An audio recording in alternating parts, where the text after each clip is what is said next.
Growing up in a farming community and having family members at that farm really got me connected to the farming community. It's a group of people that take pride in what they do and have a real sense of community that I can relate to. What makes us unique at Grimbleby Coleman is that we have a dedicated team of folks that work with the ag industry.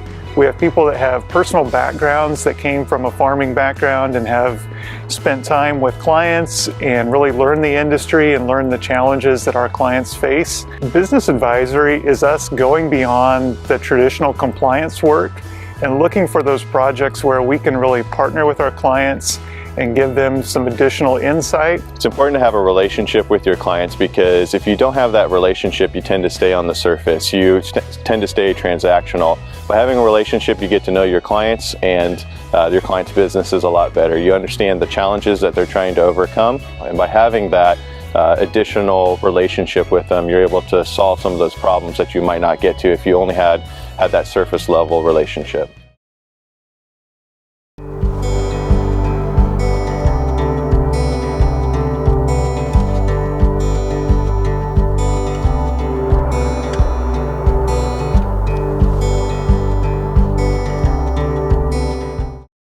And you've got many programs available to assist employers that are developing new training programs or training on new equipment or new processes.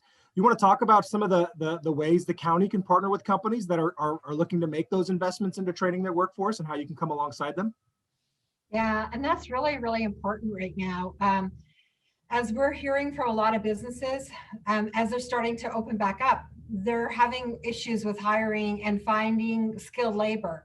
And as we are looking at that, and we on April 12th, we went to our workforce development board and we took some different trainings available. So we've always offered what's called an on-the-job training, where we come alongside and we pay for part of the wages to help skill up some of that, some of the labor that you would hire that maybe didn't have quite the experience that you usually would get.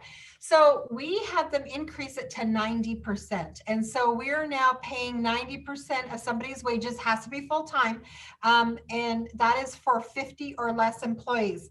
We have really looked at the agricultural sector, and that is one of the biggest in-demand sectors that we're seeing. More and more, we're seeing the need for it, even pre-pandemic, but even coming out of the pandemic. We're seeing about a 2.4% increase in jobs that are going to be needed in that area. So the whole thing that we're trying to do is really skill up those areas.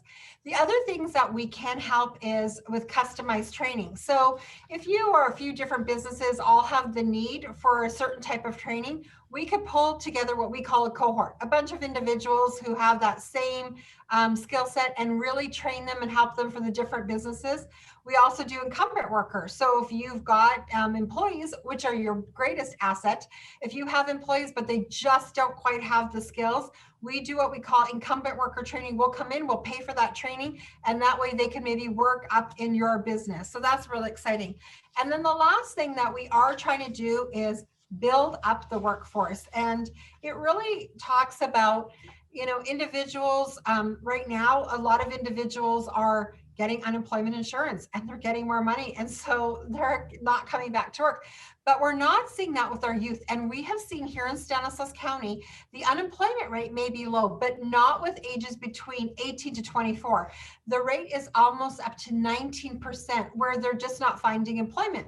A lot of them don't want to go back to school just because of the pandemic. So what we're trying to do is create programs, are like paid internship programs or work experience, where they would come get kind of experience. It's a way of connecting them with the different types of jobs. So that's really exciting for us. We're getting more and more individuals interested.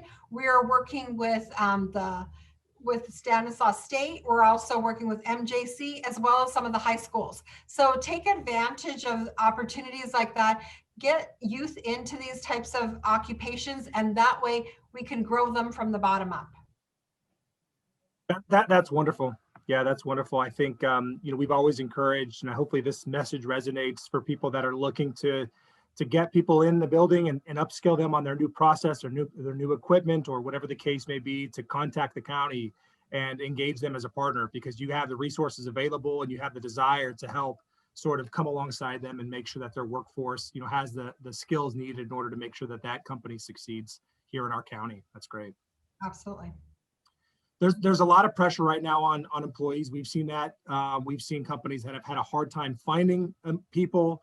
Of course, there's some folks that hesitate to go back to work until we're kind of fully clear on this, and all that is definitely understandable. So I think in order to kind of survive and adapt in these times, I know, Gary, I know you do a lot of work with sort of lean principles, right? And maximizing the employees that you do have to make sure that you can at least, carry on during these times. How are you seeing the utilization of lean principles, positively impact people that might have a workforce shortage, right? And need to sort of figure out how they can do business with less people because of the pressure that's on our workforce here in the county. What are you seeing from a lean standpoint that companies can help survive? Yeah, that's a great point that you made, where first take a look internally at the people that you have and how are they spending their time? Are they adding value, or do they have tasks that really don't add value, but it's more busy work? So it is to first analyze. You want your people to be adding value and to work smarter, not harder. A lot of organizations have employees who are working really hard, but sometimes all that hard work, it's not actually going to a value add. So it's looking internally to see how all your employees could do things that are adding value, doing things that the customers are willing to pay for. And I used to have to, I would say right before COVID hit, I used to talk to organizations about thinking about Blockbuster versus Netflix. You don't want to be Toys R Us. You don't want to be Radio Shack. So all these things before COVID hit on how to proactively add value to customers.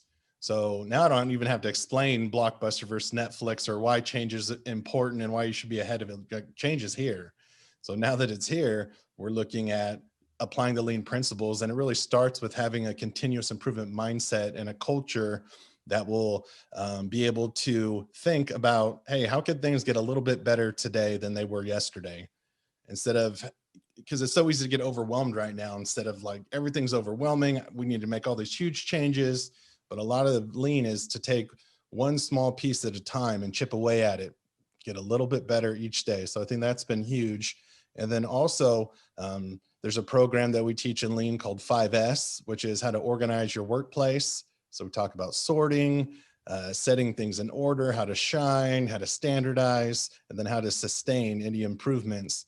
And so incorporating how to disinfect in our 5S program. When you're shining, how do you disinfect things? How do you clean things thoroughly? So we're just, with lean, it's about being agile too. So as these new requirements and demands come out, where we're already expecting change to happen and we welcome change. So yeah, those are the big things that we're looking at.